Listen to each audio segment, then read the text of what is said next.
Hi, Veronica. Thank you so much for joining me for your yearly review and to see if you're going to be receiving an increase.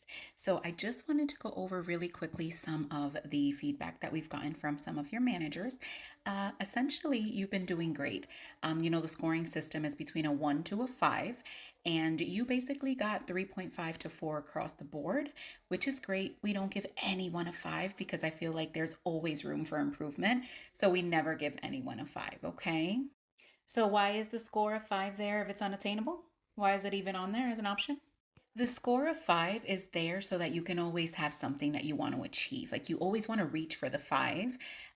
So it's the maximum increase that you're going to receive is going to be a 5% if you get a 5. Anything under a 5 is just going to be a little less. So for yours, it's going to be, you're going to receive a 3% increase, okay? Just because it is under that score of 5. So I brought with me a couple of my projects that I've worked on this year. And let me just read you this feedback that I got on this one. Veronika did an excellent job. She was very thorough and delivered her project before the due date. Okay.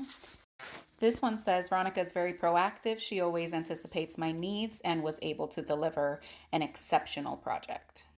And this one says another slam dunk. Great job. I cannot wait for our next project together.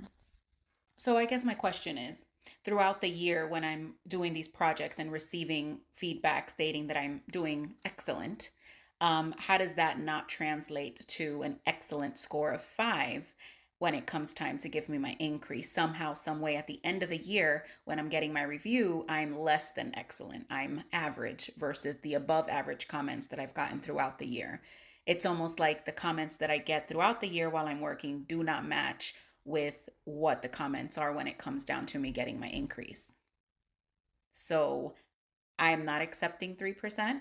I need my increase to reflect the work that I've done throughout the rest of the year. So, if you can work on that, that'd be wonderful.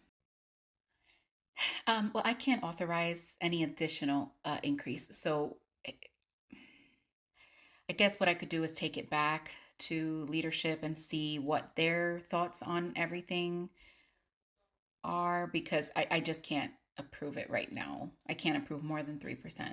Well, I appreciate that. I'll be waiting for your response.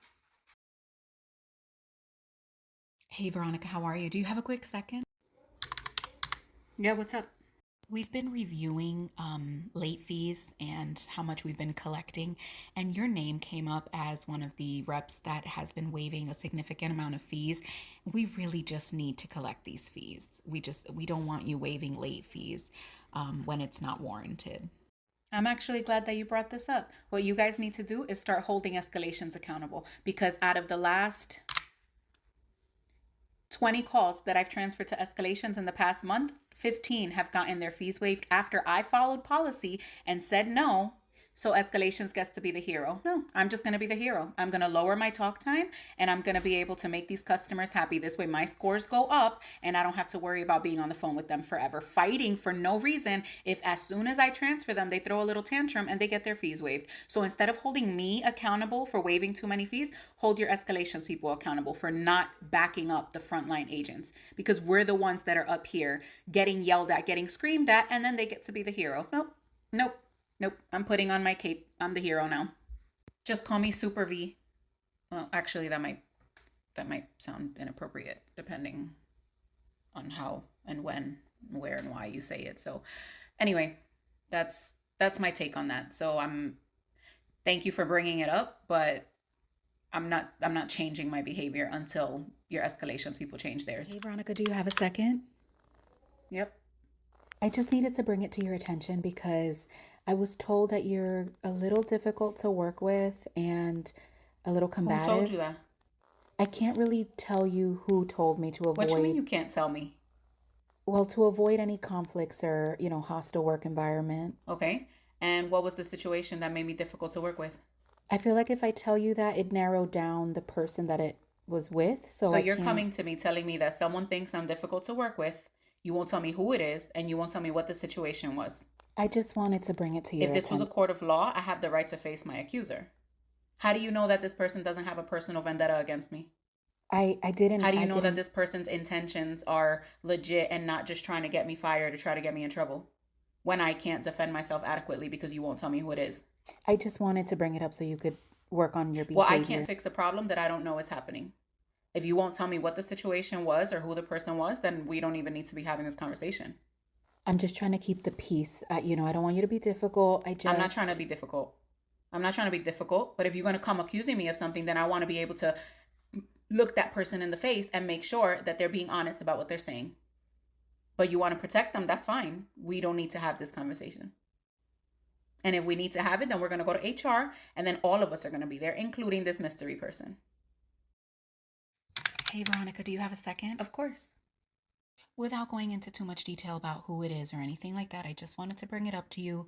There are people in the office who feel a little left out when you're speaking with your colleagues in Spanish, and we just really want to promote a team environment, if that makes sense. There's only one person in the office that doesn't speak Spanish, so you don't have to tell me who it is, because I already know. If I was speaking to her, I'd be speaking in English if it was any of her business. But you know what? Just out of respect, because my mom taught me to be a respectful person, sure, when I'm in her presence, I will not speak Spanish. Thank you so much. I sincerely appreciate you. Hey, Janet, just recapping the conversation we just had.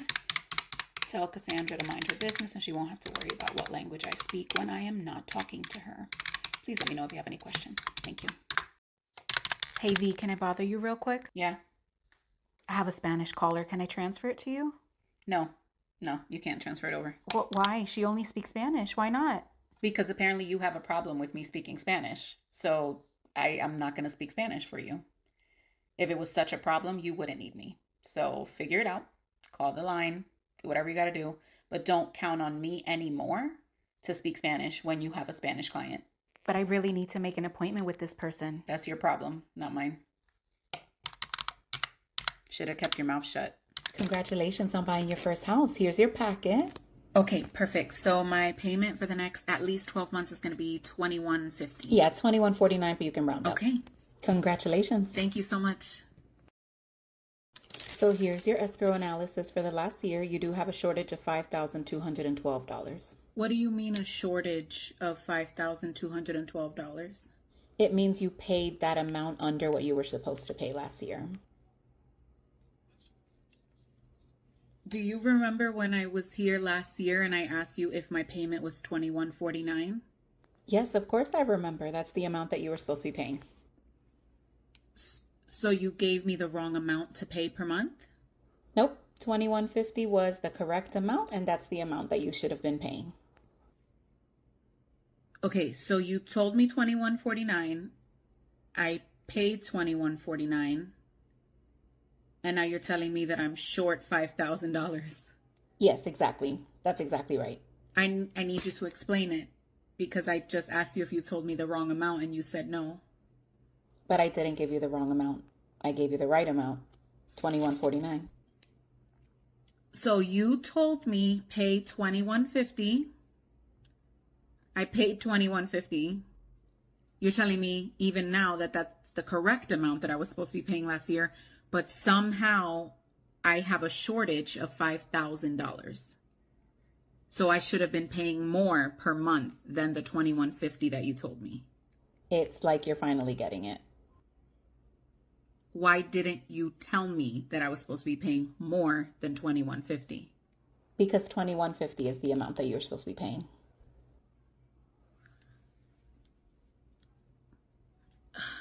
Okay.